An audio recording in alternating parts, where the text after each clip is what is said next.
Hello everyone and welcome back to the Cosmic Convention, the Pickles Parker Podcast where we talk about the greatest show in the galaxy, Doctor Who. Now I'm joined by a special guest once again, and today I'm joined by Billy Garratt-John. Say hello. I said hello.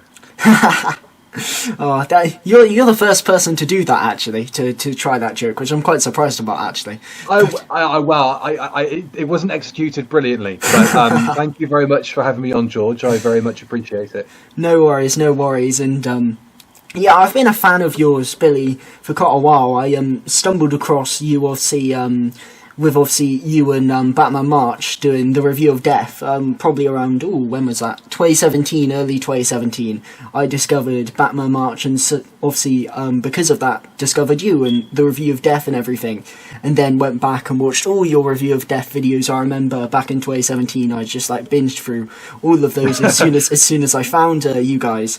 And obviously, and then as I learned more about you, you've obviously got quite a history, I suppose, within Doctor Who. You've done various different things, and obviously most recently, which is why I made the push right now, I suppose, to try and speak to you, is obviously you've produced The Dark Dimension, which is obviously an audio based off of the cancelled 30th anniversary special, which obviously became Dimensions in bloody hell, I just completely messed up my words, which became Dimensions in Time. But obviously before that there was this thing called The Dark Dimension, which unfortunately was never made, and obviously you decided to, make an audio of that. And I suppose why and I suppose how did that thought come into your head? Because obviously The Dark Dimension's been around for ages. Why did you decide, I suppose, at that moment in time that you were to adapt that into an audio? It was out of boredom, really. Lockdown hit hard, and I didn't have anything to do. I had to move back with my parents, and we were all driving each other insane. If I'm going to be, diplomatic about it. And I didn't really have anything to do with my time, and I'd started doing a writing project on like a blog, and I was going to update it sort of with chapters going through it, and I sort of lost interest in it. And around that time, I think it was just one night, I was just thinking about cancelled Doctor Who stories, and I thought, would the Doctor Who universe be, I suppose, sort of brighter for having Dark Dimension in it? And obviously the answer is yes, because anything that adds to the Doctor's universe is makes the show better. I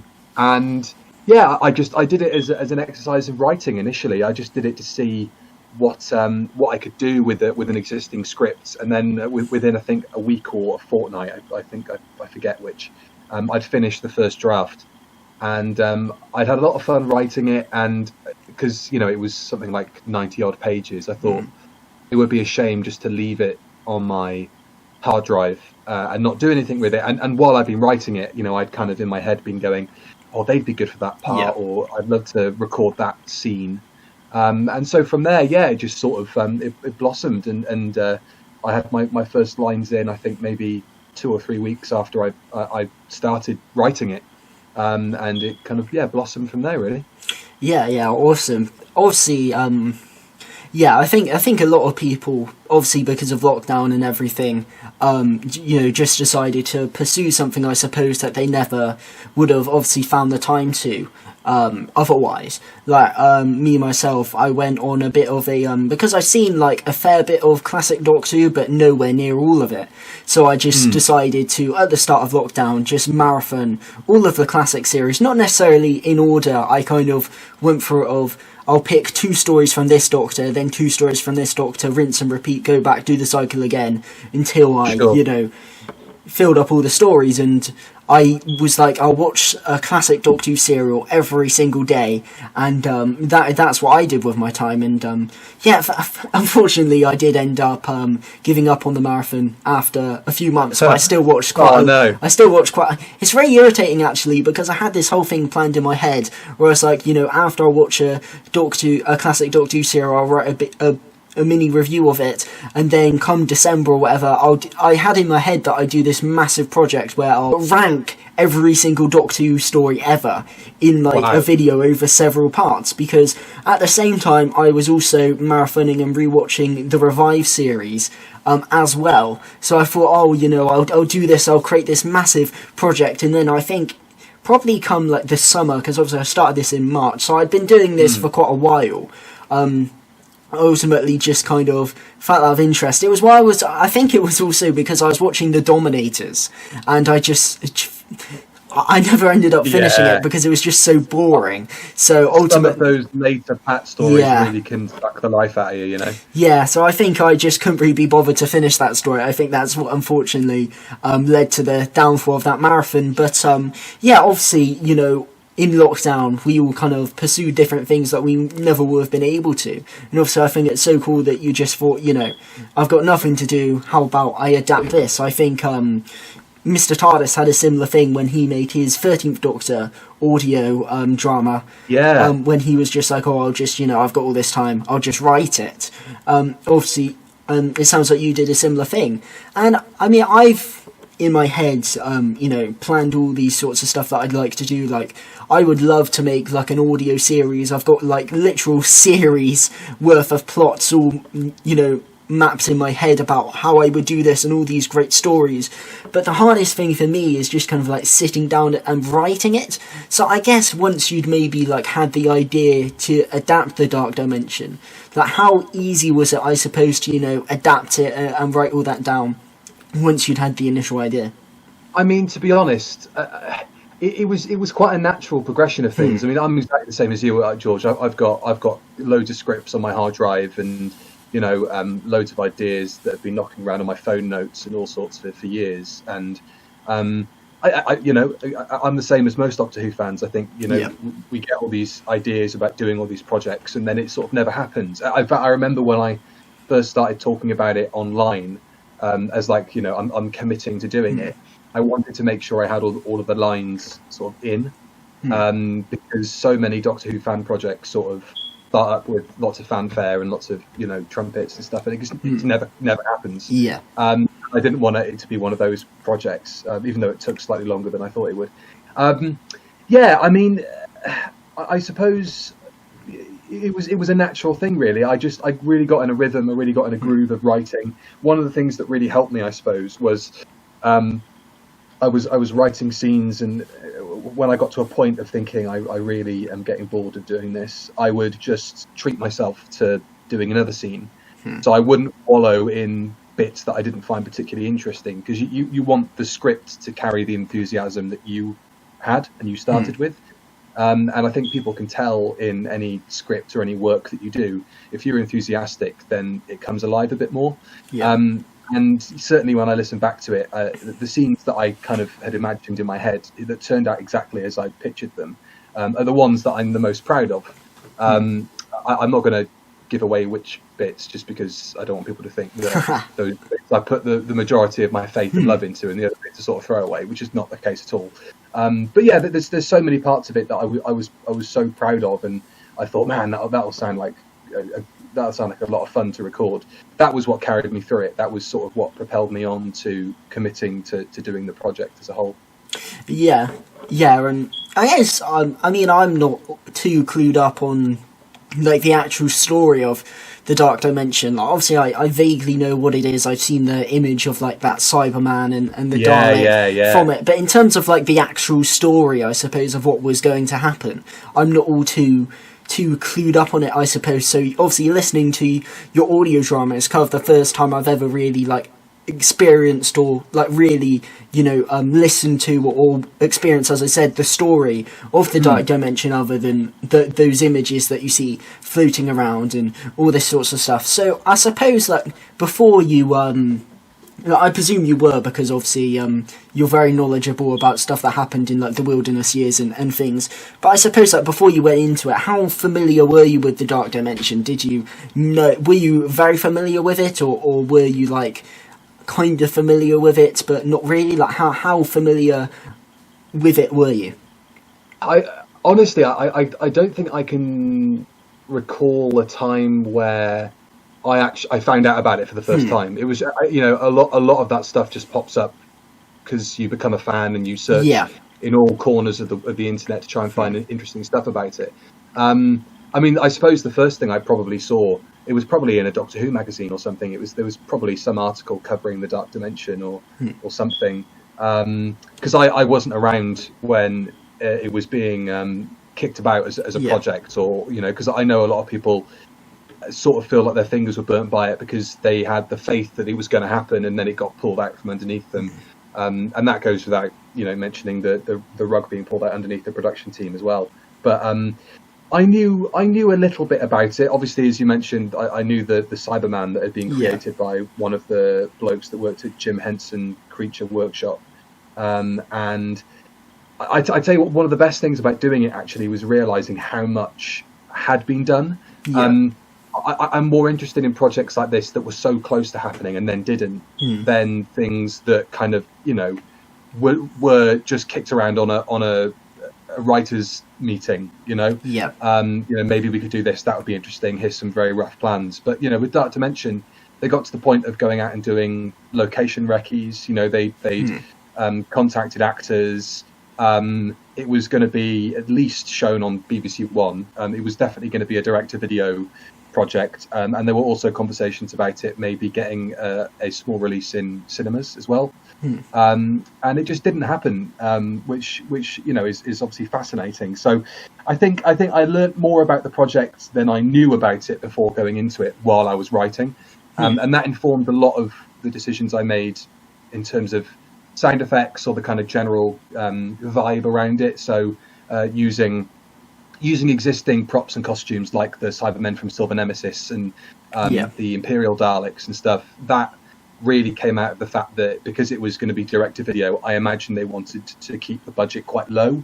So they wouldn't have actually gone to the length of probably fabricating that beautiful Cyberman design because it would have cost too much money. I mean, it was too much money to make it sort of in the first place.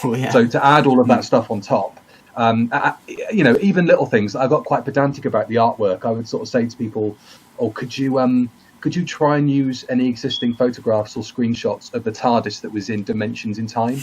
Because I imagine that was a prop they probably would have ended up using, because it would have been hanging around the BBC prop stores and they would have just stuck a new coat of paint on it and just used it as is. So there were little things like that went into the ancillary products around the drama that I wouldn't have known about unless I'd researched it deeply. So, and I encourage anyone who's interested to go and download. I think you only pay maybe £2 or £3 for it. Richard Bignell's fan magazine.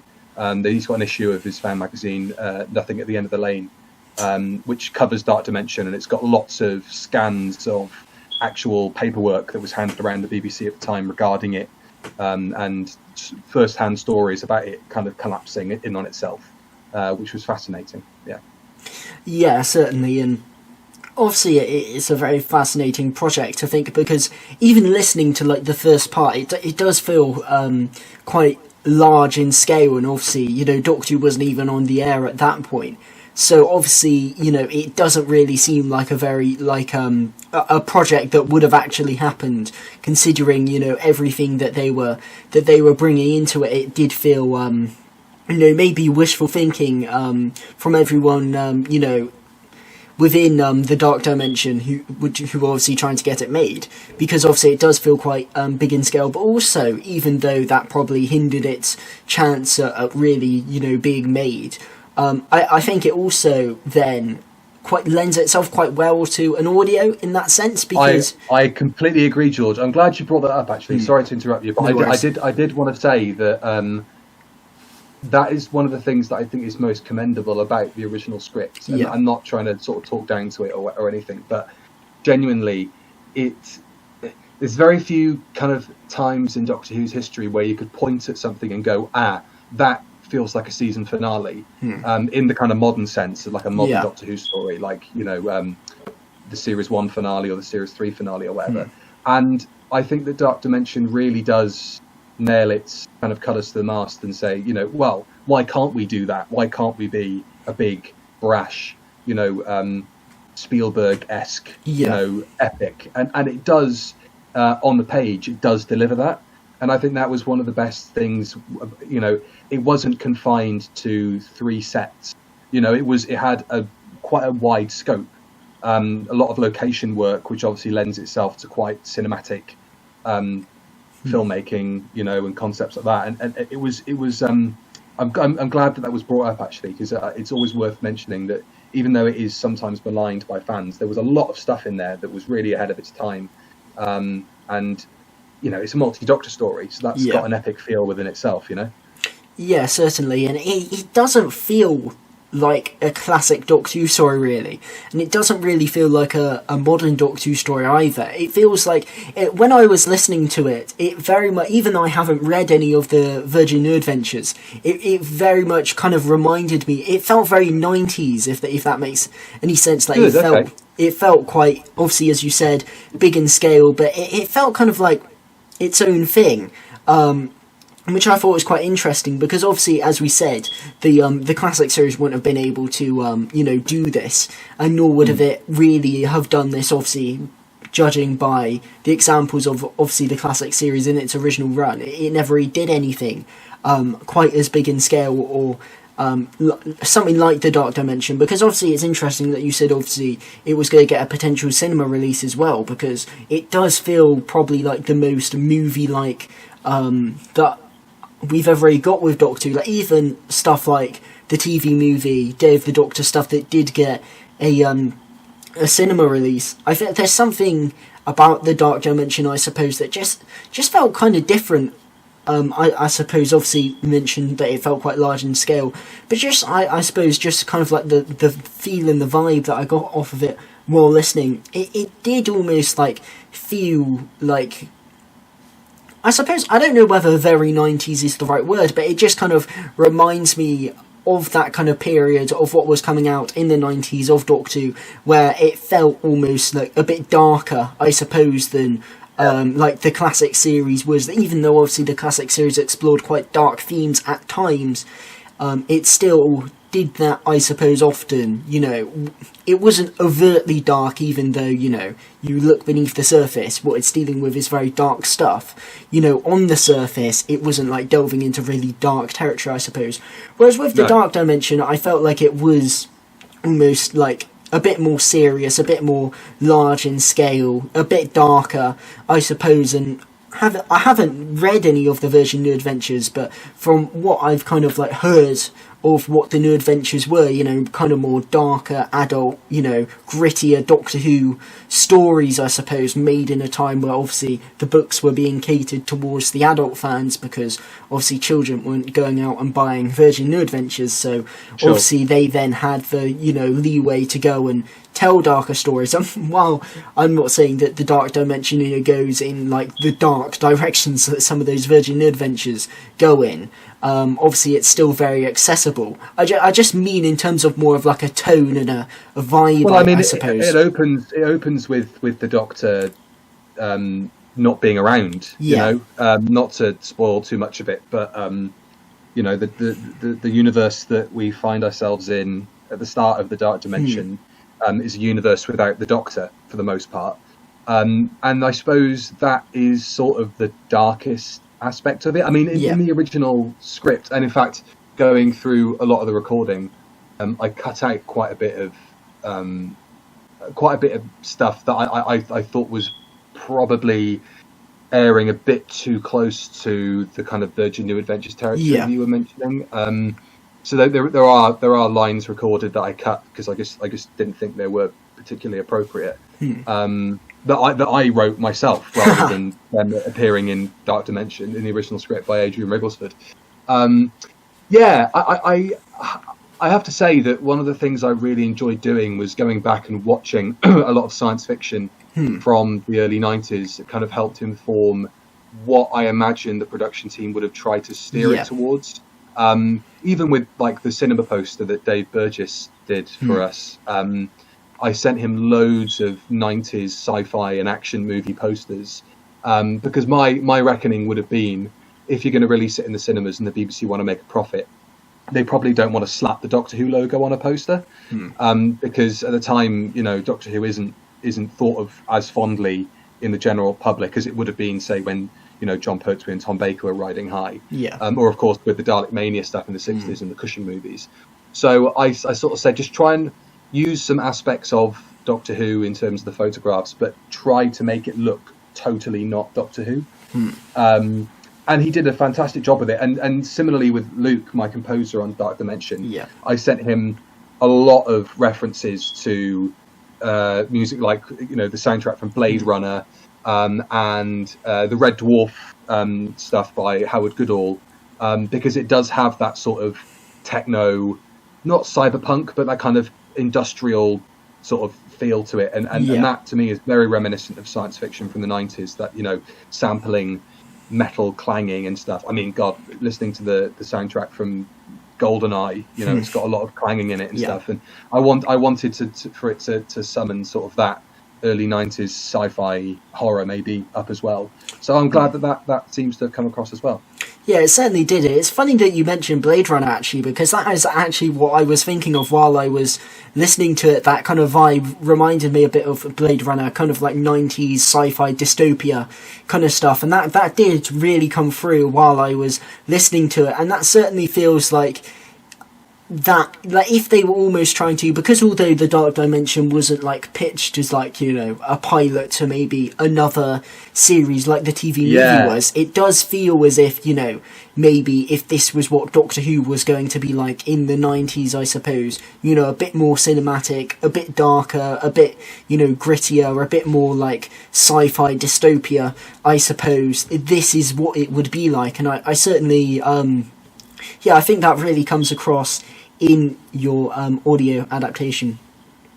Thank you. Yeah, that's very kind of you to say. I mean, the Blade Runner stuff. I mean, Luke did a superb job with the music. And some of the other stuff I sent him was some demos that Mark Ayres did. He sent to the BBC.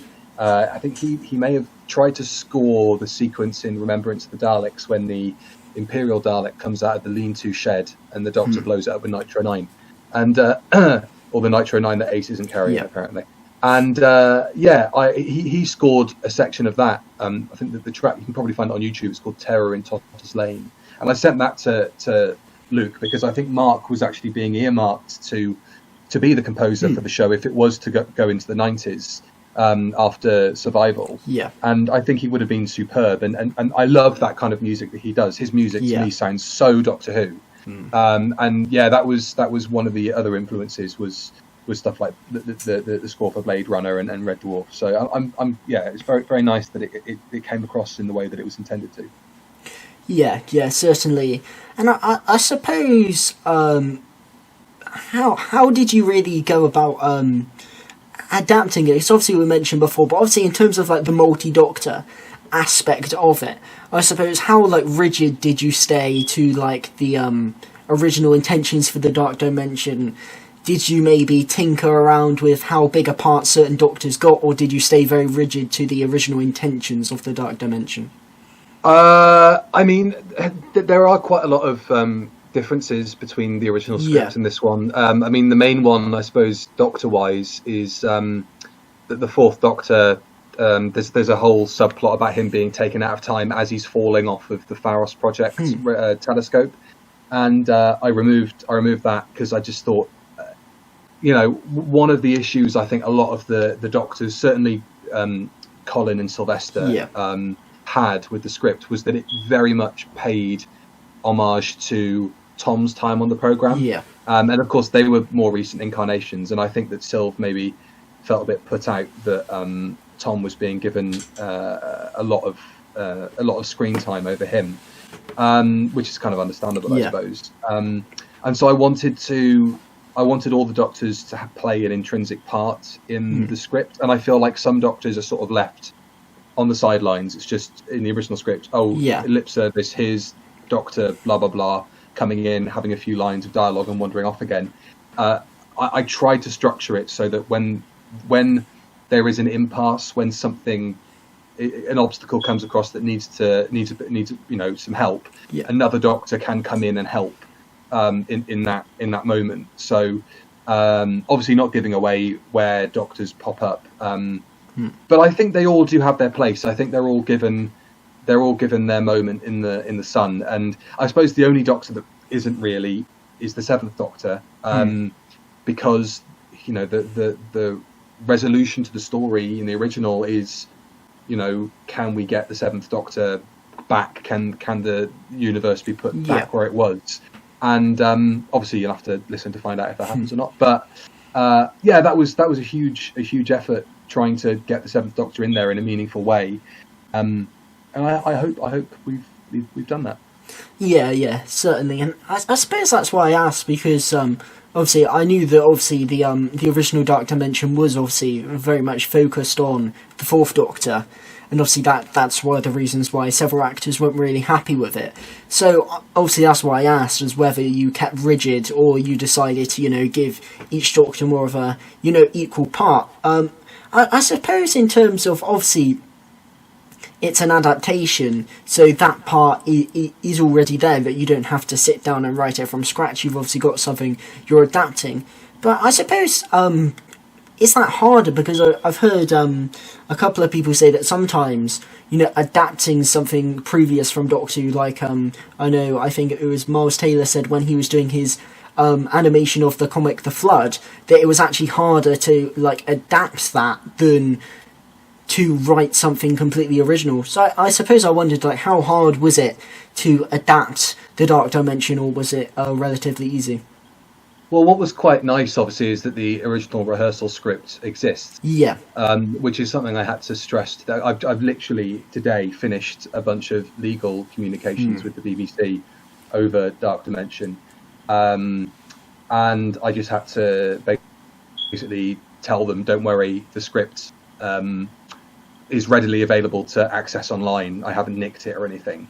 But the original script itself, it was literally just a case of I split my screen 50-50 between my script writing software and the original script, and I just sort of scroll down, and the main section, which stays pretty much as is for the majority of it, is the scenes involving the Sixth Doctor on a familiar planet, because I thought they were some of the best scenes in the original, and I felt like Adrian really captured the Sixth Doctor in those scenes, and his diction.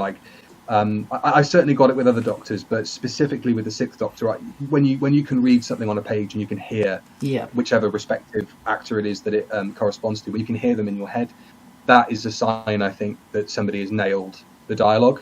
And I think he did that really, really well. So the original sequences involving the Sixth Doctor have been trimmed down and new bits have been added, but a lot of that is still is very much the same.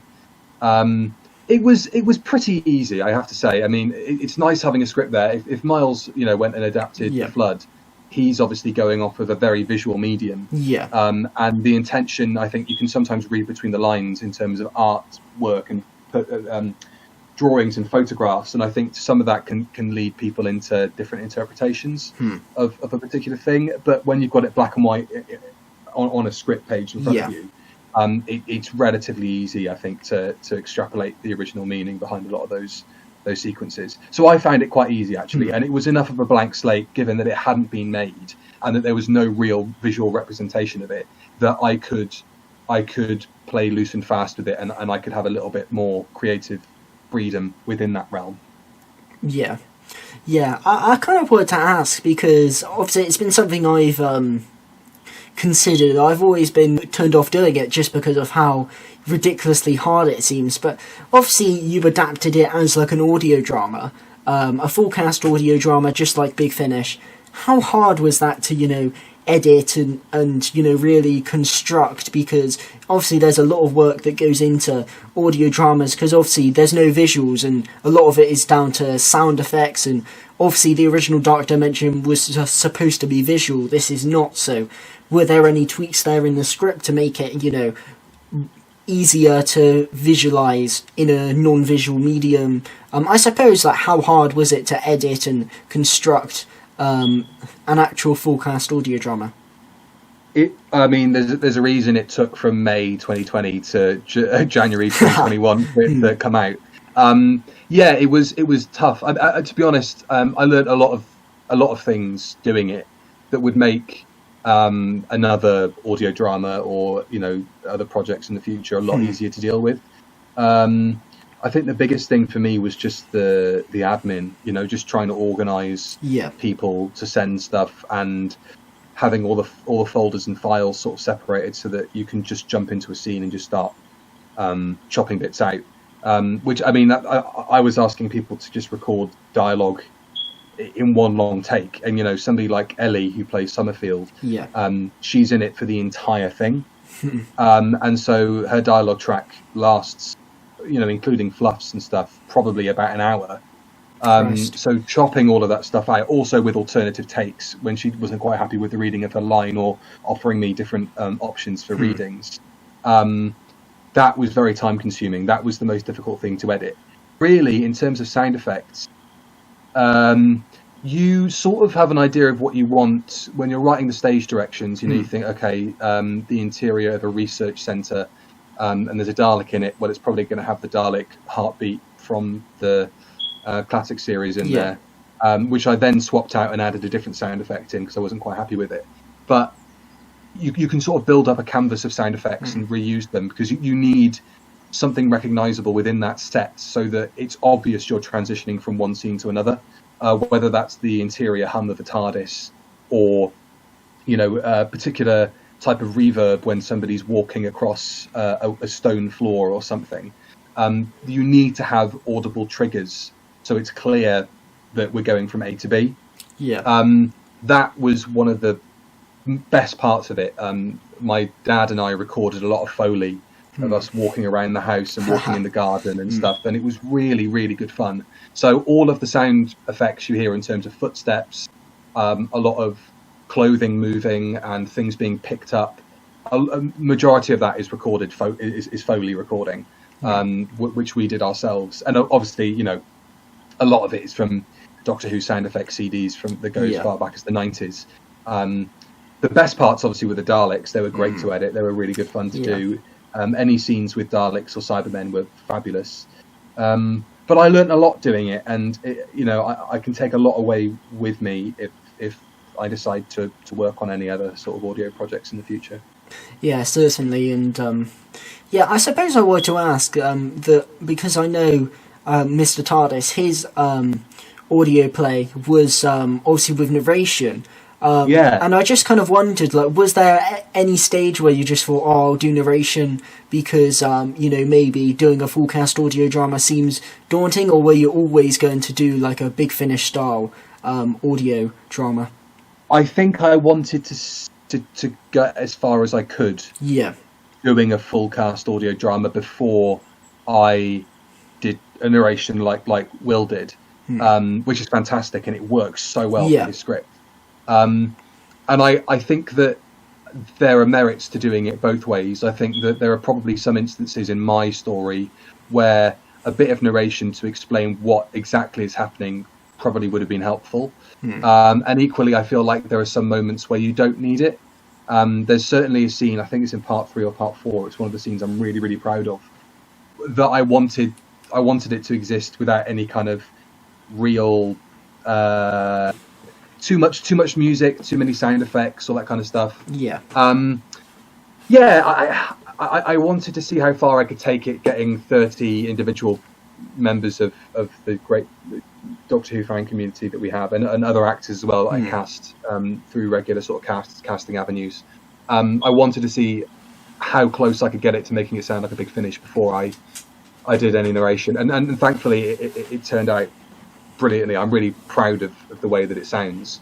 And doing it over lockdown was quite therapeutic as well, because people didn't really have an awful lot to do. So I one of the big learning curves, I think, of making it was just organising people and just being personable and understanding naturally with individuals, because they're doing a lot of this for, the whole thing's been made for nothing. All of the beautiful artwork and stuff that will be coming out over the course of the release has been done totally free, and you have to understand that people are doing it off of their own back as a favour. There might be a portion of it where I felt like I was learning to run before I could walk, It really was a baptism of fire, and so I do feel like I do have the tools and knowledge and understanding at my disposal to really jump into doing another project at some point in the future. Yes, certainly, and I'd certainly be interested to see you maybe do another project, because I was quite impressed by because when I was listening to part 1 of the Dark Dimension, it felt indistinguishable from a Big Finish audio drama. I feel like you really nailed the full cast audio drama format there. So I feel that I'd really be interested to see what you do with another project, because I feel like you really nailed that, especially from a first attempt as well. It was a really great job that you did. Thank you. Yeah, I there are plans to do other sort of bits and bobs in the future. Some bits being written and some bits being planned sort of here and there. And I would love to do it, because I've really enjoyed the promotional stuff as well, like doing stuff with you, George. It's been really fun to take it seriously, I suppose. I think I was saying to Josh Carr on the new podcast that I feel like if you're going to do it, you ought to do it properly. I've got no delusions of grandeur. I know it's a fan project, and I think by taking it as seriously as I did, getting in contact with publications and doing press releases and all that kind of stuff, I think that might be what made me appear on the BBC's legal team's radar. Because I was taking it to that level, and I suppose I should be flattered really that it got noticed by them to that degree, because I'm not sure that many other fan productions have those sort of correspondences with the BBC's legal team. Maybe I'm wrong, but the kind of comparisons to Big Finish are very, very appreciated, and because they are the masters. They're still the masters at what they do. They are absolutely superb, and I'm certainly not going to be taking any kind of mantle away from them at any point, nor do I want to. They are the arbiters of everything that is good in the Doctor Who audio world. But I hope this can sort of exist alongside it as, what if some fans gave it a go as well, and maybe kind of maybe not match them, but try and get up to that kind of level of audio quality and fidelity. Yeah, certainly, and I certainly feel as if you achieve that. It does sound really, really good. And I suppose that we've kind of covered a lot about the Dark Dimension. I just wanted to ask, I may just seem like an idiot for asking you this, but what is Pharos Features? Because obviously it's, you've been promoting it through Pharos Features. I suppose I just kind of wondered what it was and how it came about. Is it you running it, or is it someone else? What is it, and how did it come about? It's me. It's all of it is me. There's nobody else involved in it at all. All the stuff that's done on Twitter is all me. Obviously there's been a lot of really, really cool stuff that's come out on the account that I've not been hands-on responsible for in terms of creating, like the artwork. That we've had from some beautiful artists who've come in and done their stuff. But I've sort of been in the middle of it on my own, pulling the strings. There is somebody listed on the end credits for the episodes as an executive producer who has a very similar last name to mine, who's my dad, and he is listed as an executive producer really just out of a courtesy of going, he was kind enough to help me with all the technical stuff. He's a sound engineer by trade, and him and I had a lot of fun. That was sort of our lockdown project together. And he would always sort of call me down when I'd had enough of working on it for a bit and just wanted to go upstairs and play some FIFA or whatever. He'd sort of call me down and go, look, come on, if you want to do it seriously, let's do it seriously. And so, besides him helping me with that and giving me the sort of the push to get it over the finish line, it's all been me. And Pharos Features is just a play on the Pharos project, and its absence in Dark Dimension. I thought it'd be funny just to call it that, because it's one of the first things that I removed from the script when I started adapting Dark Dimension. I just kind of wondered, because I kind of presumed it was you, but obviously I wasn't sure if someone else was involved, because it all looks very official. So obviously I was just kind of wondering. I know you're going to be starting to release a podcast as well through Pharos Features. So that's why I was just kind of wondering, is that a company or is it just yourself? But no, I like to call it a company because I like to take it as seriously as I can, and because ultimately, I work in television, and I really want to continue to work in television in different aspects of the industry, and so I'm sort of, after years of trying to do stuff, I'm now actually starting to make stuff, and I wanted to give it, just put it under an umbrella so that everybody can see everything being done under Pharos. I'm sort of helming. I mean, the podcast that you're talking about, The Authenticators, that's actually a co-production with a website called The Newplex, and I developed the concept with another friend of mine, and it's produced. The actual podcast is produced by another friend of mine called Charlie. But yeah, it's all me basically. I'll take all the glory very happily. Yeah, well, I think it is. Obviously, it's a cool name. I think it is like a good idea because it does make it all feel very official, and I feel like that may be why it came up on the BBC's radar, because it does feel very official, and it does feel like an event, because obviously, like, all the people you've got in it obviously are quite popular people in the community. All the cool artwork you've been producing, you've made it feel very official, and it does feel like an event, obviously, and you've obviously put so much effort into this, and obviously I listened to it, and the first part's very good. I look forward to listening to the other parts, and I look forward to seeing the reception, obviously, when it comes out on Saturday, because I imagine it will definitely be positive. You should be really proud, Billy, because it's absolutely fantastic. Thank you, George. I really appreciate that, mate. That's very kind of you to say. I really hope it goes down very well. And I wanted to make it an event. I suppose in that degree, sort of inspired by Emily Cook's tweet-alongs. With the original artwork being commissioned and stuff like that, and also in terms of releasing it live. There were plans to release it in a slightly different fashion. I wanted to do a live premiere on YouTube, and then as soon as it was over, take it off so nobody could watch it again. Just like how, it would have been experiencing Doctor Who back in the 70s, where you couldn't watch a repeat or go on iPlayer and check it out again. But I've now had an edict handed down from the BBC that it needs to be removed after 3 months online. And so I figure I should use that time as best as I can. So as soon as it goes up on the Saturday, it will stay online. I'm not going to be mean and take it away and force you to watch another live repeated version of it, which was the plan, on like a Wednesday or something, midweek, do a midweek repeat and then wait for part 2 to come up on Saturday the next week. But yeah, thank you very much, George. It's very, very nice of you to say. Yeah, and it is great, and that is a funny idea, putting it live and then having like midweek repeats as well. I mean, obviously that's not happening, but that would have been quite funny if that. I know, I would have enjoyed it. I would have enjoyed seeing how annoyed people got by it. And going, hey, look, it's just we're doing it like the BBC used to in the day,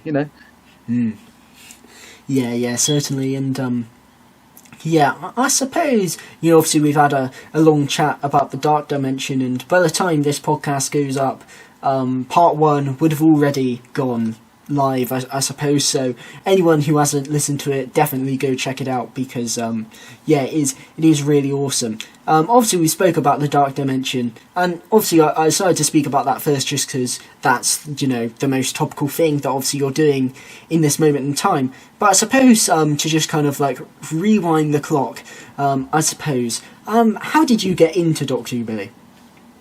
Oh my god! So I got into it because of my dad. My dad was a fan as a kid in the 1970s. He remembers a bit of Patrick Troughton, but John Pertwee and Tom Baker were kind of his doctors. And he wanted to watch a show in 1999, which was sort of celebrating Doctor Who.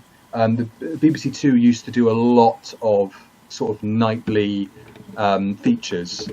I posted one on my Twitter a couple of days ago that I found brilliant thing called Doctor Terror's Vault of Horrors, which is a night of 60s and 70s horror, which was being shown on BBC Two in 1992. And the BBC Two liked to do things like that, celebrations, and it was a load of documentaries. Dad basically wanted to watch it. He couldn't watch it because he was gigging. My mum taped it for him, and then I watched it with him the next day, and then from that point on, it was just full steam ahead. It was family friends who didn't have any need for the Doctor Who books they'd been collecting since they were kids, sort of giving them to me. So I was gifted a huge set of Target novelizations by the time I was probably about 4. I probably had most of the Target books just from friends and family donating them. And because we were pretty poor growing up, so I didn't have a lot of. There wasn't expendable income in the house to sort of buy all this stuff back up and feed me kind of on a diet of Doctor Who. So most of it was taking videotapes out from the library. We used to take Dragonfire and Paradise Towers out of the library constantly, which is why I like those stories, which Matt berates me for on a near daily basis. And then, stuff like the Daphol figures. And then obviously when the show came back, my God, that was so exciting. And there was Totally Doctor Who, and there was the online community, which started to explode at that point too, which was so exciting to bear witness to. I suppose, because I've always wondered, because obviously you, Matt, and a few other people obviously got into the show during the Wilderness years. And I can't truly, because obviously I can't truly comprehend the idea of getting into a show that was just gone. And then obviously, because obviously at the time I imagine you would have had no idea that obviously Doctor Who was ever going to come back. So I suppose obviously the show actually coming back would have been quite a bizarre experience for you, because obviously, obviously it was a completely different take on the show, but also you weren't one of those fans who had also watched it when it was on. So I suppose in a sense it was something completely new. They were bringing the show back. But also, was it just an odd experience to just watch Doctor Who, new Doctor Who live, I suppose, because obviously you hadn't watched it when it was on in its original run live, obviously. Yeah, it was thrilling. I've got my own Doctor Who. That was amazing. Yeah. And being able to go into the playground and talk to kids the next day about Doctor Who, and it being current and not having to explain everything was crazy. It was really, really exciting. And I really am very grateful that it came back at that time, because growing up, I'd been introduced to it and had fallen in love with it. But I was at that age. I was at the two stages where it came into my life the first time, and then eventually came back, were the two best ages you could ever get into Doctor Who. That kind of, between the ages of 4, when your imagination starts to explode and you can remember things, and 10, when you might start to think things are a bit uncool or whatever. And you're just sandwiched in that 3-year gap where you're just oh my God, everything is amazing, and I love everything, and I want to learn everything about this thing, which I think we all kind of lose as we get older. And to have it come back and to be able to go, okay, right, for 13 weeks of the year on a Saturday night there will be new Doctor Who coming out. But I still get that now. I still get that. I feel so lucky that I've now been alive for I've been enjoying the new series of Doctor Who for longer than I was without Doctor Who before it came back, and that is crazy. The new series is still doing so well. It's been almost 16 years that it's been going for. That is mental, and it's quite something. It's so gratifying to be able to turn on the telly on a Saturday or now Sunday night and watch it. It is special, and I will never I'll never take it for granted that it's still on the telly. Which is why I suppose I'm a bit more forgiving of it than a lot of people are. Even maybe more than Matt, but maybe we're just different beings, really. He's a 79-year-old man in a 20-something's body, in terms of his temperament sometimes. So we're both very different people. But we both are so happy and grateful that the show is successful and healthy still.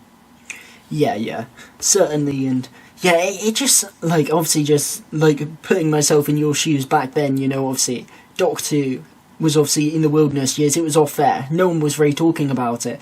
And then I think you and Matt spoke about this in a video a while ago. But then obviously to have it come back onto the screens, and then obviously for it to be hugely successful, and everyone kind of asking you about it and stuff, that must have been quite a weird but also quite a cool feeling. It was weird in that suddenly you were kind of popular for 45 seconds after people were sort of saying to you, what the hell are you talking about? What's a garlic or whatever?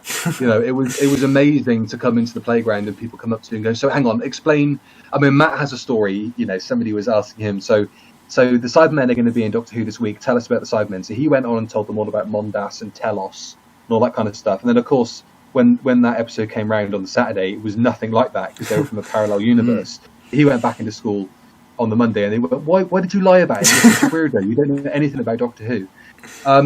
So it was so lovely to walk into Toys R Us and see massive Doctor Who displays, and it was so nice to go into Woolies. But then also, to a certain degree, there was a little bit of jealousy, like, oh, where was this when I was 6? Yeah.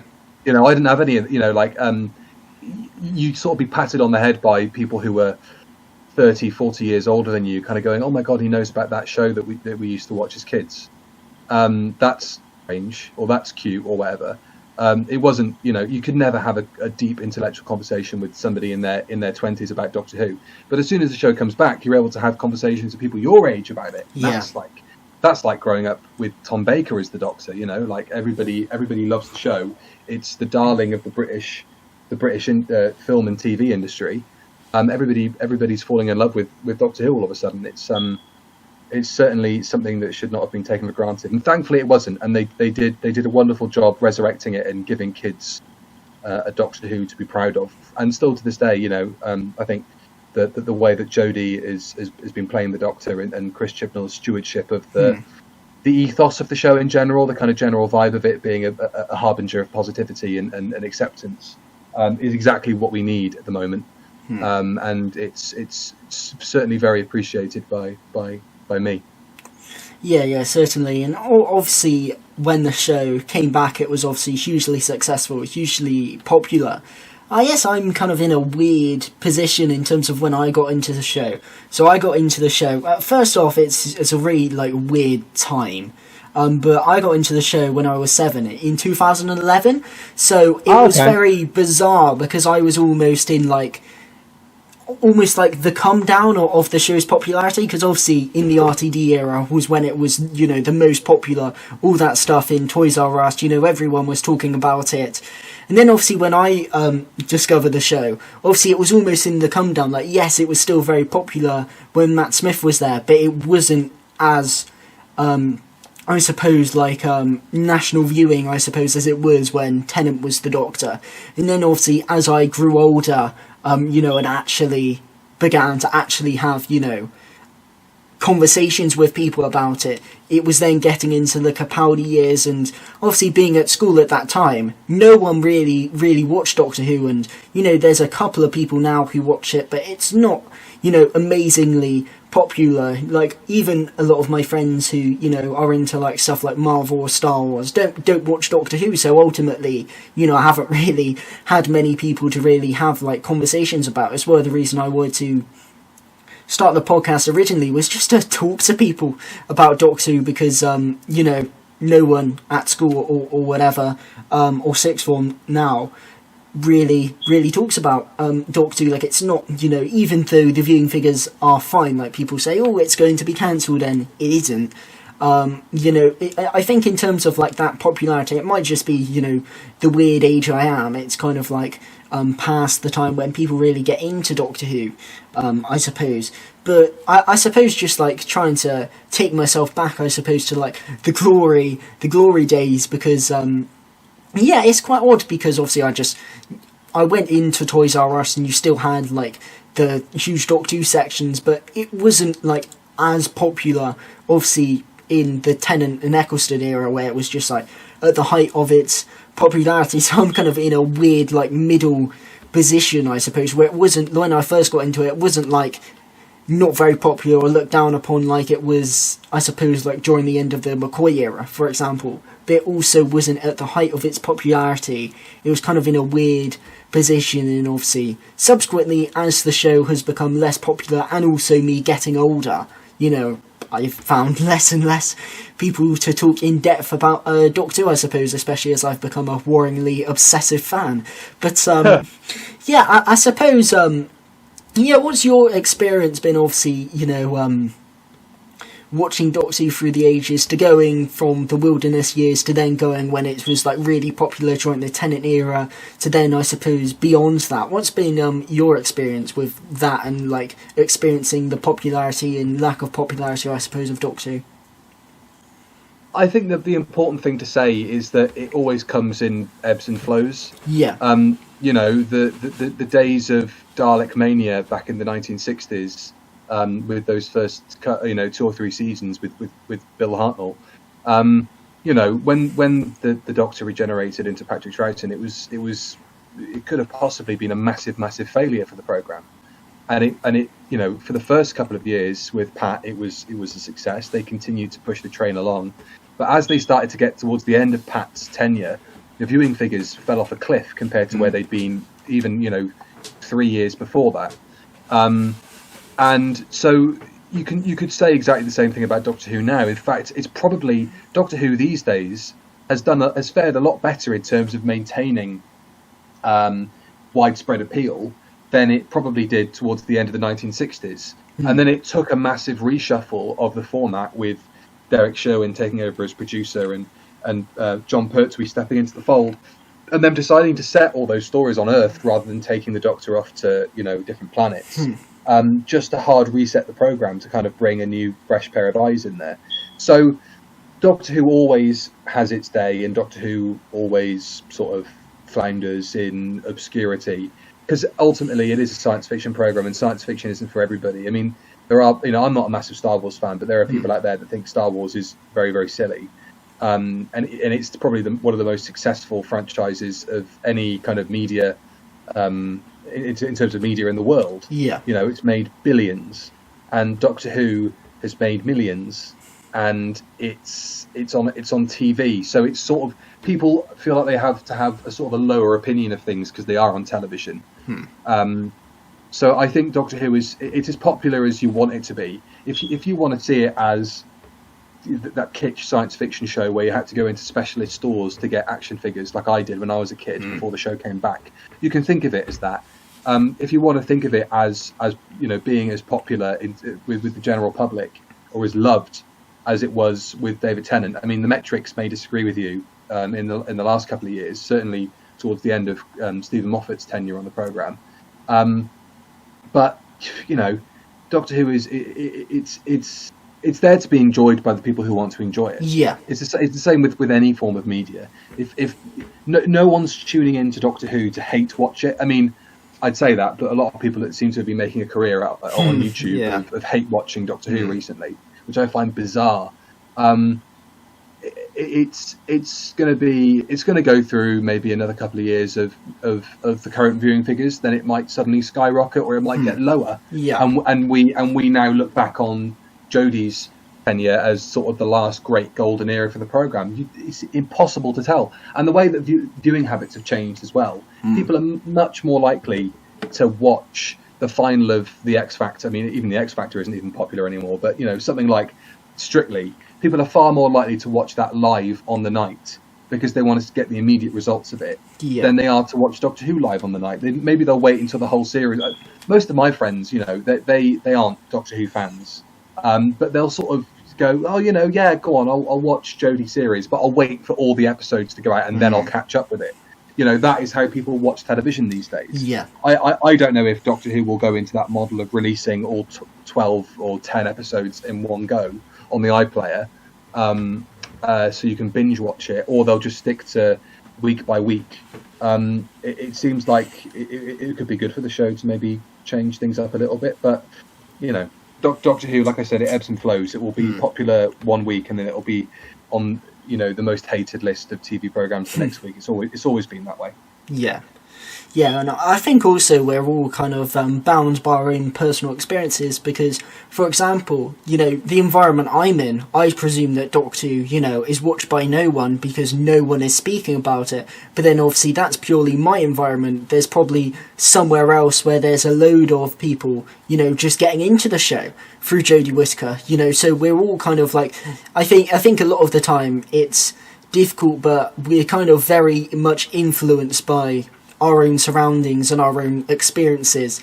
Like I said, if I see no one at school is, watching Doctor Who, then I just presume, it's not very popular. Little am I to know that there's a load of, 10-year-olds getting into it, through Jodie and absolutely adoring it. And it's that's what's so lovely about social media, is that you see parents posting videos of their kids, idolizing Jodie, like, my dad idolized John Pertwee when he was that age. And that's beautiful. But also, Doctor Who is a global brand now. It wasn't a global brand back in the day. My partner, she's from New Zealand, and she moved to the UK, I think it was 3 or 4 years ago now. But, she knew about Doctor Who, but she'd never seen it. She didn't know anything about it. She just knew it had a blue phone box in it. And it's something to do with time travel and those shouting Dalek things, but she didn't even know the names of those things. Doctor Who's a global brand. If you can find somebody who is not interested in science fiction, as my partner is, and who grew up, again, at a time when the show wasn't on the air, she's slightly older than me, but she would have been probably slightly too old to have got into Doctor Who in the same way that you or I may have, or our age, when it came out with Chris. But she can still physically identify something as a TARDIS before she even met me. It's gonna. I think I said this to her the other day, and I've said it before.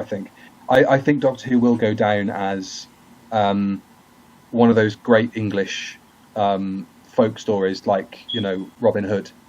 I think it'll be one of those things that just gets passed down the generations, and television is just the form that it's being delivered in now. Just as those books were originally, told around campfires or whatever, or written down on old scrolls. I think Doctor Who will have a longevity to that level because it's a universal story.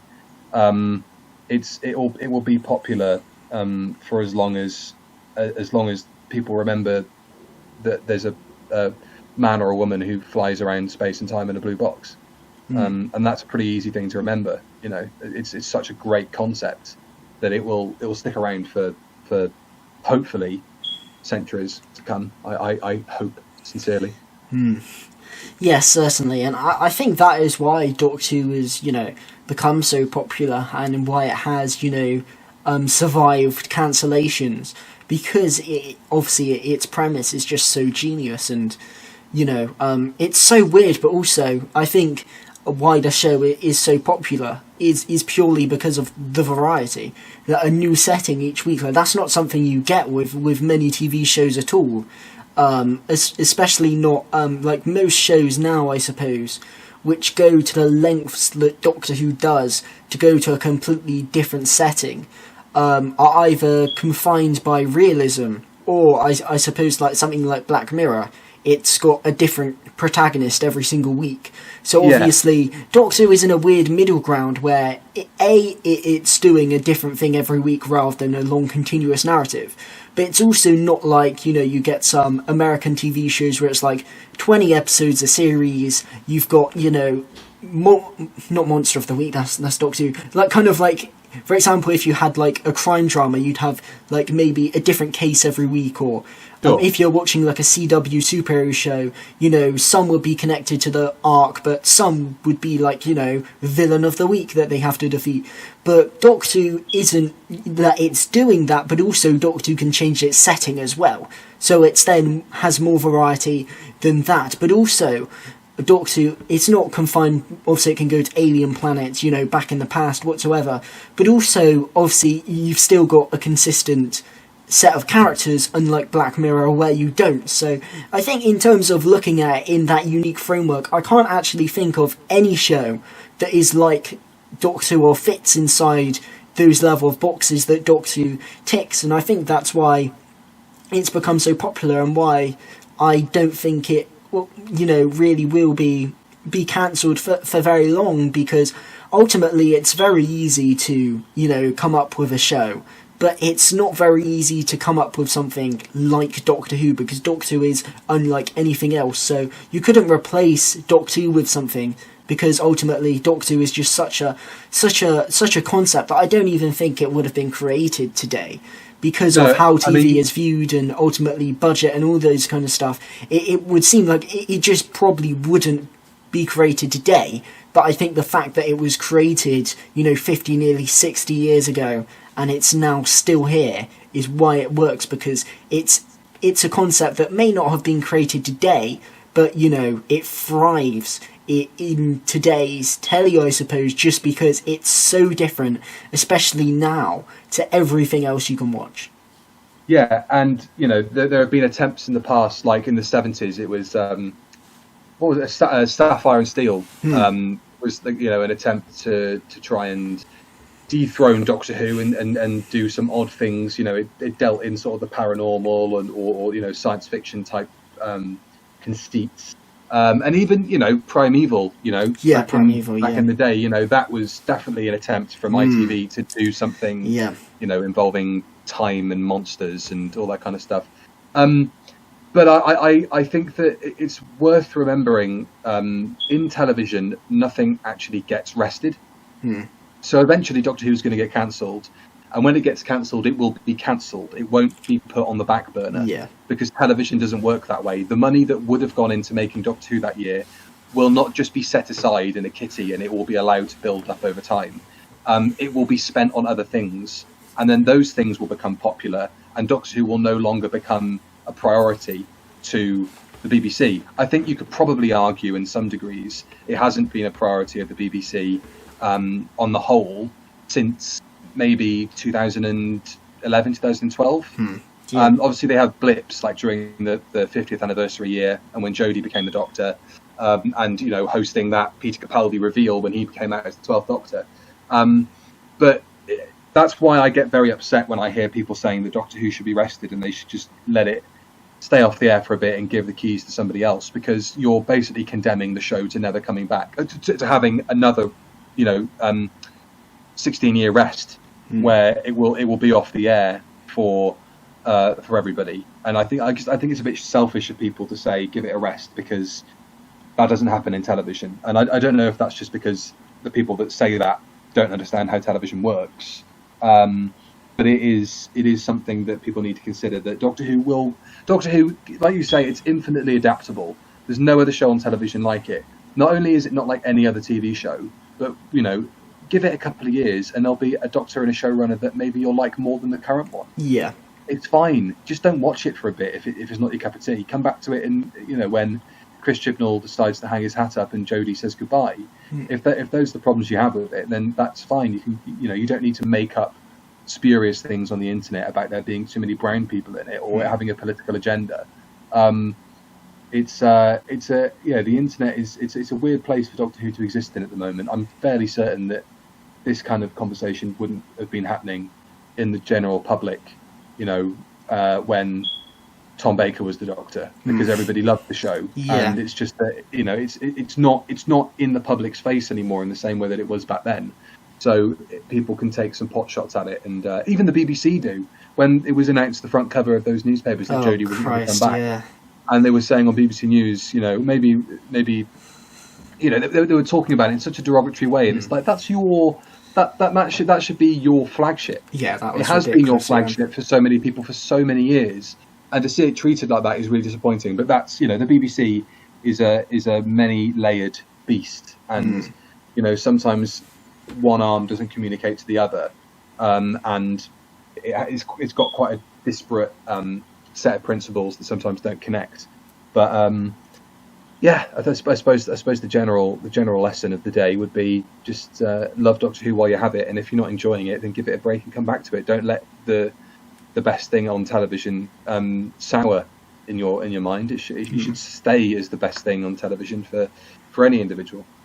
Yeah, certainly. And I've never really understood, well, I can kind of understand it, but not fully, the argument that Doctor Who should take a rest. Mainly because ultimately all it takes is for a new Doctor, or more importantly, a new showrunner to come in for the show to completely change. Like, if you're not feeling Chris Chibnall, the show doesn't need to take a 16-year break. All it needs is someone else to come in, and it could be instantly, better for you. I've never really understood why, time off the air would really, work. Like, yes, ultimately, if Doctor Who was being written by the same people, like, yes, that would make sense.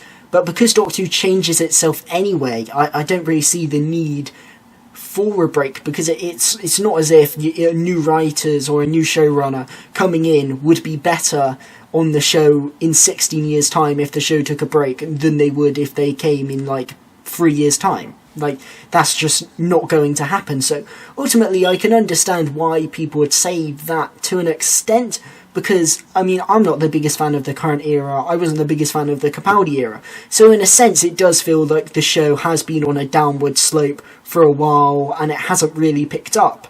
But if you're actually, in the know, you'd know that ultimately the fact that the Capaldi era wasn't doing so well, and this, in some people's opinions, including myself, also isn't amazing, that's purely coincidental. It's not as if Moffat is still running the show now, or Chris Chibnall was running it when Capaldi was there. The fact that many people view these two eras as, a declining quality is purely coincidental that they came one after the other. There was no correspondence between the two's quality.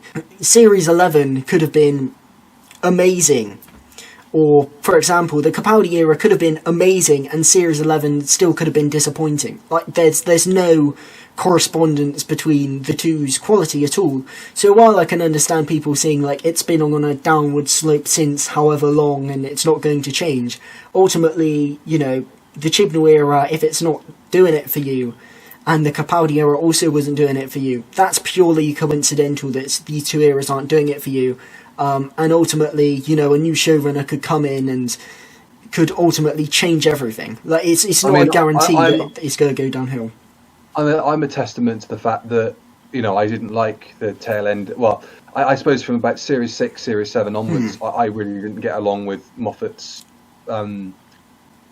helming of the programme. I didn't really enjoy it that much. And then as soon as Jodie leapt into the picture, obviously Chris Chibnall, it just reignited the fire and the love I have for the programme. So, like you say, it's entirely coincidental that Doctor Who, maybe there are some aspects of the show that don't exist anymore because Russell nearly killed himself making the show when he did, and he drove himself crazy over perfecting Doctor Who and making sure it was successful and healthy, and maybe that's something that neither Stephen or Chris possess. There's something about Russell that neither of them can kind of replicate. But in any case, it's not Russell's show. The concept of Doctor Who as a massive success in the 21st century was spearheaded by him, but it's not something he has a monopoly on. So I think that people just need to just take stock of the fact that it's a television program, and like you say, it can change and develop and morph itself into many different shapes. Yeah, certainly. And also, obviously in terms of viewing figures and all that kind of stuff, I don't think we'll reach the height of the Tennant era, but in terms of like good writing, I suppose, I don't know why so many people are writing it off and say, it'll never get back to, where it is, and presuming we've already had the peak of modern Doctor Who already, because just think to the classic series, a lot of people would say the peak of the classic series was early Tom Baker. That's 12 series in, 15 or so odd years into Doctor Who. Ultimately, who's to say that we couldn't get a new Doctor or a new showrunner and it could be the best Doctor Who we've ever experienced, because ultimately, while it may seem like that'll never happen, there's a good chance it could, just because of how Doctor Who is formatted.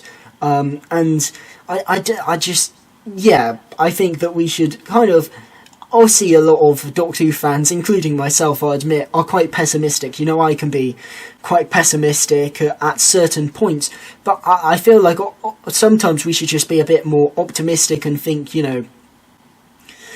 this doesn't mean that if you're not a fan of the current era, that it will keep going into this direction. Maybe it doesn't even need a new showrunner. It may not even need a new Doctor, Who knows, maybe all of a sudden Series 13 could be like a massive boost in quality. Just look at, the McCoy era after season 24. All of a sudden, it just starts getting really good. And, a lot of people will believe that in terms of writing at least, the show would have gone into a new golden age had they not cancelled it. So ultimately, I think a lot of the time we should, and it's often hard for us fans because a lot of the time we are just pessimistic, but I feel like we shouldn't just write off Doctor Who as always heading in one direction, or, you know, never being able to improve or never being able to top something it did in the past, because ultimately when you have such a revolving door of actors, producers, writers, directors coming in and out of the programme, you know, there's no reason why ultimately someone couldn't come in with a creative spark and then ultimately the show couldn't achieve, you know, the best it's ever been, because it certainly could. Yeah, I've got nothing to add there. I agree with all of that. Yeah, and yeah, certainly. I suppose going back to, I can't even remember what we were talking about now, how you got into Doctor Who, because I suppose you've obviously spoken about, you know, the wilderness years, then you know, growing up with the modern era, I suppose. Because obviously in your videos with Matt, you speak about a lot about like your love of the classic series, and often, you know, as particularly in the older videos, I suppose, you're kind of a bit more negative about the Revive series, I suppose. So when was it, you know, obviously you grew up with, you know, the classic series in the wilderness years, Doctor Who's come back. When was it, I suppose, that you perhaps started to fall out of love a bit with the show? It was at university, I think, and it was the end of the Capaldi run. I mean, I do like Series 10, but it was the end of the Capaldi run, and I remember just sort of being in a bit of a bad place with university, not really enjoying my course too much, thinking, and I was studying to be involved in the television industry, and I just thought, oh man, this is not going to work out for me. You know, I don't think this is the thing for me. And obviously that didn't turn out to be the case, but I you know, Doctor Who not being particularly great in my opinion at that time also didn't help. So I think it compounded a lot of that. Maybe if I go back and watch some of that later, the Capaldi stuff again, it might click with me finally. But I think it was. I mean, Hellbent was one that I cite a lot as a story that I'm not a big fan of, and that was sort of part and parcel of my love for the show dwindling at that time. But yeah, and then it really was seeing Jodie being cast as the Doctor and thinking, wow, well, this is such a different thing to do, such a breath of fresh air, and it really brought me back around to enjoying modern Doctor Who, because it got to the point where I was watching episodes of Doctor Who closely just to find things to rip the piss out of them for a review of Death video, and I thought that's not really how I want to watch Doctor Who, as fun as that might be sometimes. It's not really the way that I want to remember watching that story. And I'm just glad that now I can watch it and not have to think about having ulterior motives for watching it more than once to find gags and lines that I didn't quite like. But I don't know how much of that is me and how much of it was, you know, what was going out at the time. It's difficult to say unless you go back and rewatch it. But I don't really have the stomach to do that at the moment. I'll wait until, you know, I've got a kid or something and I need to prop myself awake in front of the telly at, you know, 3 o'clock in the morning. Maybe I'll go back and in my delirious state I'll think that Hellbent is the greatest thing ever made. You know, we'll have to wait and see. Yeah, and I think that perhaps Twitter and things can be quite misleading, I suppose, in terms of like the general opinion of the Capaldi era at the time, because obviously now you see a lot of people praising the Capaldi era quite a lot, saying like it's the best era, and I'm not saying there's anything wrong with that. Obviously, like what you like, but also I think going back to when it was on, I think like the landscape was a lot different. A lot of people weren't really enjoying it. I remember I resonated quite a lot with obviously you guys' videos, because I mean I wasn't particularly enjoying it as much as well. And yeah, I just think that often, you know, and I think it's like with anything. Obviously, you know, looking at the general opinion of the McCoy era now, you know, everyone loves it. It's you know, amazing. But obviously, you know, back at the time, you know, opinions couldn't be more different. And I feel that obviously, no, it's odd, I suppose, that this has really happened now, I suppose, and wasn't at the time.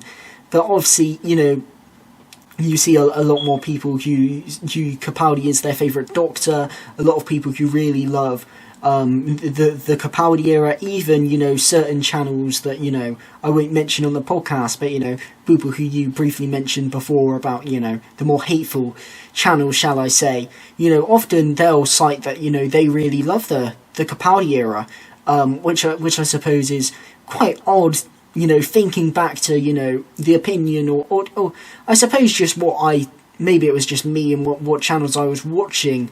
But, you know, it tended to be that a lot of people had much more of a view of the, a negative view of the Capaldi era than perhaps, you know, the general opinion is now. And I think because, you know, obviously there's a lot of negativity, I suppose, surrounding Jodie and her era.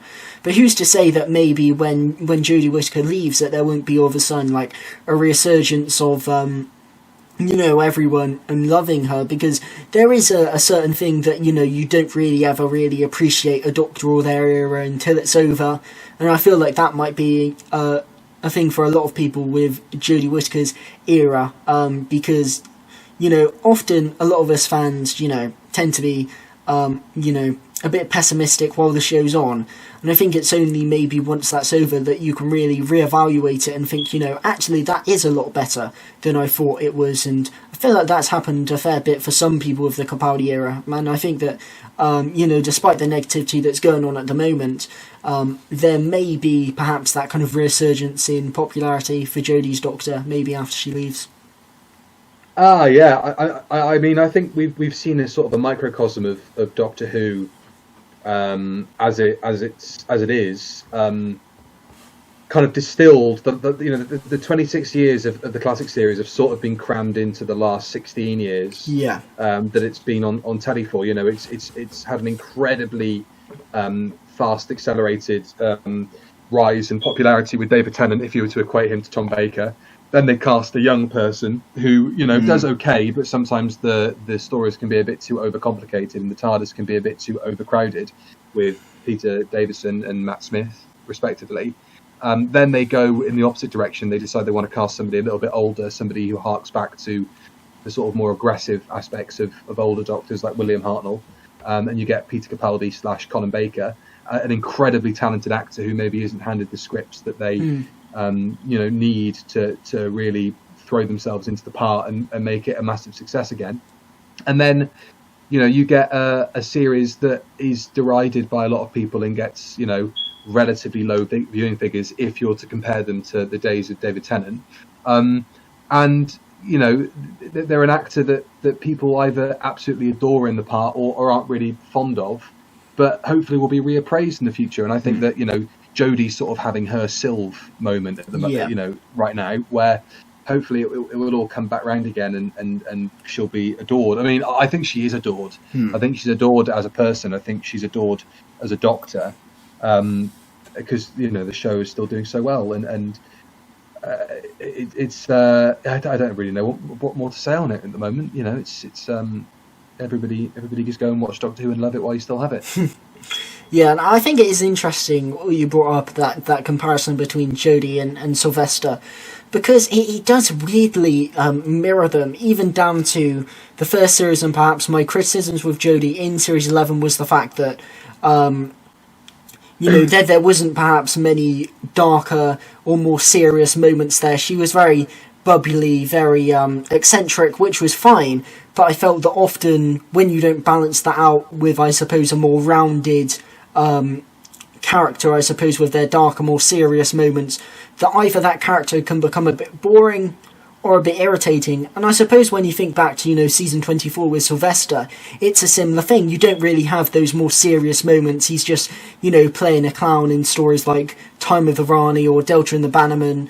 But then obviously you get to season 25 and instantly you've got those more darker and mysterious and serious moments, and Sylvester shows what a good actor he is, which obviously he wasn't really allowed to show in his first series.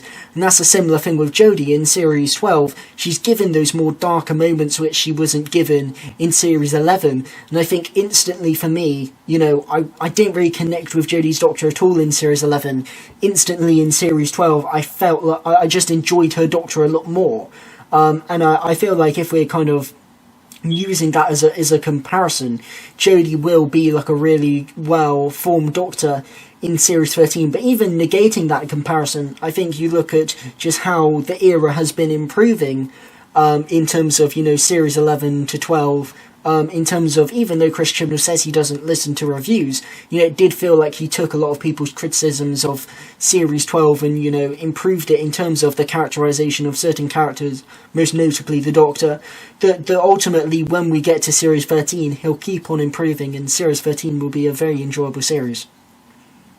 I'm very excited for Series 13. I'm looking forward to seeing how Dan fits into the TARDIS dynamic. Yeah. If this is Jodie's last series, I'm going to be very, very sad, because I was hoping that she'd get a bit more time in the part. But I'm looking forward to seeing her again.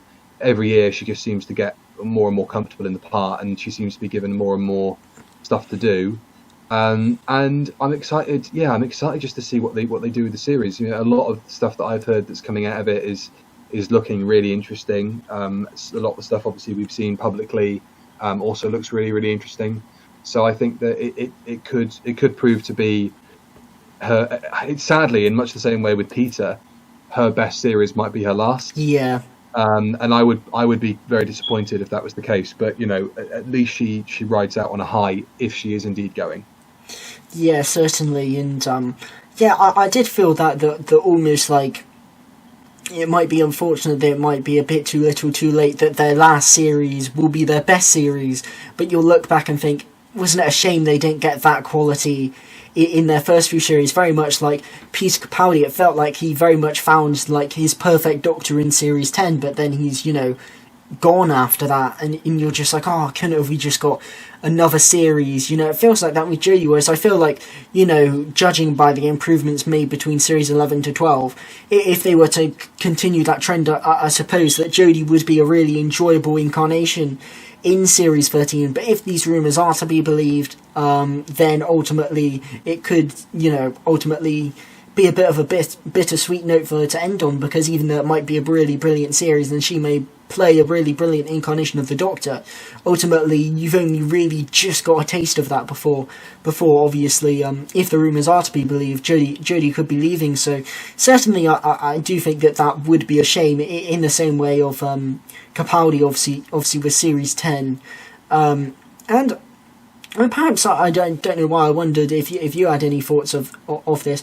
Why do you think it perhaps is taking writers and actors, I suppose Capaldi and Jodie Whittaker respectively, perhaps taking a couple of series to really find their Doctors, whereas obviously before, Doctors came relatively fully formed, I suppose, in earlier series?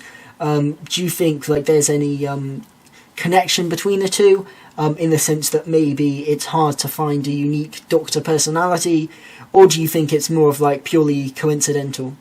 I think you only need to, you mentioned it earlier, I think you only need to look at Sylvester to prove that the Doctor may never actually have their day sometimes. They may only just start growing into the part when they have to say farewell to it. I think that the changes in television and filmmaking allow for a lot less rehearsal these days. And so I think that they don't really have a great opportunity to workshop their persona as the Doctor in a safe rehearsal space where they can be a bit more creative with it, as they would have done back in the day. I'm not saying that Tom Baker certainly didn't turn up on the day, I'm sure, with his character fully formed, even though he was in effect playing himself just with a long scarf. I think that you only need to look at John and his portrayal as the Doctor. He's not really a dandy until you get into his later seasons. He's an action hero at the start. And they try to keep up the pretense of him being an action hero, but then he becomes a lot softer. And he is anti-authoritarian. He's also quite he's pulled in two different ways with it, because he's anti-authority, but he's also working for a government military task force.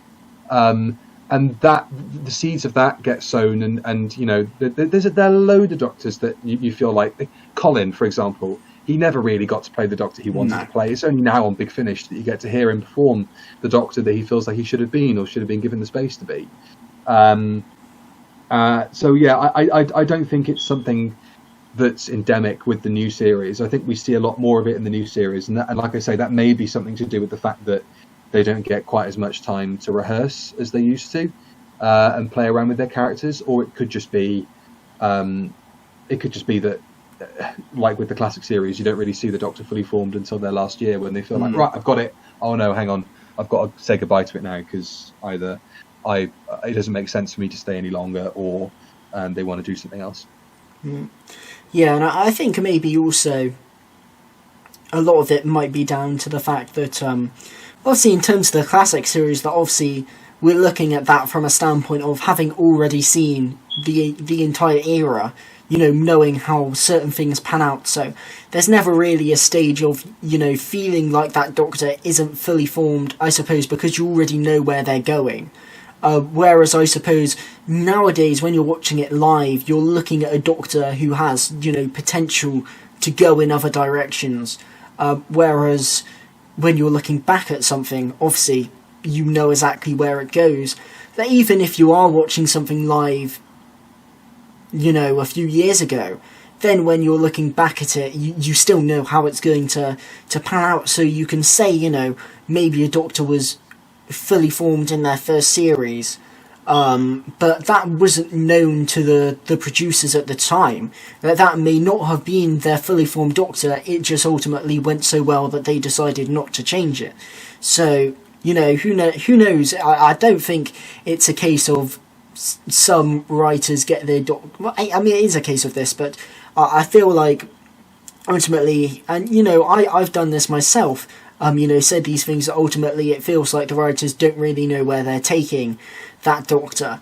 Which I think is certainly true in some aspects, but also who's to say that the producers didn't really know where they were taking Tom Baker's Doctor in season 12. It just happened that interpretation of the Doctor worked so well that they decided to not add something to it. Maybe they did have plans to take that Doctor in a different direction, but it never went anywhere. And obviously, like you said with John Pertwee, he certainly softens up. But I think because we haven't necessarily watched that live, you don't really see as much of a progression as you see, his Doctor fully formed. And yeah, I think that I don't really know where I'm going with this point. But I feel like, yeah, ultimately all Doctors, I suppose, need time to settle in. I just think maybe with some cases they just, accidentally struck gold first try. Some it obviously takes some time to settle in. Some Doctors never ultimately get to play the best version of their Doctor for whatever circumstances, but I think that ultimately every single actor that has been cast has made a brilliant Doctor, and I think that Jodie Whittaker certainly has the potential to be a brilliant Doctor, whether that's on the TV show, whether that's maybe on Big Finish, if she ever leaves and goes back to do Big Finish, I don't know. But I don't think the Doctor's ever been miscast, and I think ultimately, however long it takes, I think if you're not sure about a Doctor, I think they will certainly prove you wrong. I just think obviously in some cases that doesn't take very long, in some cases that takes quite a while, but ultimately I think like all Doctors have ultimately found themselves at some point in or another, whether that's on the show, whether that's on Big Finish, and I think Jodie will be no different. I agree. Yeah, it'd be interesting to see if they do Big Finish with her or any other modern Doctor. That would be very interesting. Yeah, certainly, because obviously we've got Tennant, obviously Eccleston's coming in, but I think it would be certainly interesting to see. Well, I think it's certainly odd because obviously you've got all the classic Doctors. Big Finish have very much put their own style on a lot of these Doctors. With the modern Doctors, at least from what I've listened to with the few stuff I've listened to with Tennant, it feels like they're very much like trying to write him like he was on the TV series. The same with the stories, they're very much trying to, write it like it's a script from 2007 or whatever. I don't know why I said that. I think that's Series 3's the only era of Tennant which they haven't actually adapted yet. But, for example, they'll try and make it feel like something taken from that era. And I feel like sometimes it would actually be more interesting to just see Big Finish, put their own spin on something, to go in some other direction, in weird stories, because at the end of the day, if they kept that rigid framework, I suppose, with Colin, then his Doctor probably would be nowhere near as adored as he is now. So certainly I think it would be interesting to see them put their own spin on new series Doctors like they've done with the classic series. And I think it would be really interesting to see where Big Finish would take, Doctors like Capaldi, Jodie Whittaker, or even Matt Smith. Be interested to see, get those Big Finish writers in. It would be interesting to see where they take these Doctors and perhaps what stories they'd involve them in. I mean, yeah, you only need to look at what they've done with Time Lord Victorious. They've done a lot of interesting stuff there, and also, this Dalek universe thing. Yeah. It'll be interesting to see, what happens with Chris and his time on the show with Big Finish. I hope that it's very successful. I hope he does very well with it. I'm sure he'll be fantastic. And we've only got a couple of months now until we find out what it's going to be like to have Chris Eccleston back as Doctor Who for the first time since 2005. That'll be really, really, really exciting. Thank you all for listening. Thank you, Billy, for coming on. It's been a great discussion. Thank you so much for coming on. It's been great talking about, obviously, the Dark Dimension, speaking about, obviously, other Doctor Who bits and bobs as well. Is there anything you want to plug before you go? Obviously, the Dark Dimension and stuff like that. You should all go listen to the Dark Dimension. But anything else? I suppose, yeah, just Dark Dimension. Saturday the 23rd of January, may have already come out by now, I don't know. Saturday the 23rd of January, and every Saturday for 4 weeks. And then, yeah, I suppose just me on Twitter, and also the Review of Death with Matt. Hopefully, once the world goes back to normal, we can meet up and do some stuff properly, which would be absolutely lovely. So I suppose that those would be the main plugs from me. Yeah. Certainly, you should all go check out Billy and his stuff. Go check out the Dark Dimension, and go check out Batman March and the Review of Death for some great videos and hours of fun. So you can just go binge all those videos. Spend your entire day binging through the videos. Yeah, why not? Thank you so much for coming on, man. It's been great, and thank you all to anyone who's still listening at this point. Thank you so much for listening, and obviously if you enjoy this podcast, leave a like, and obviously if you want to subscribe. If you don't, I'm not forcing you or anything. Definitely subscribe to George. Oh, thank you Billy. But thank you all for listening. Thank you for coming on, Billy, and just thank you everyone in general. Thanks for listening, and of course, a goodbye.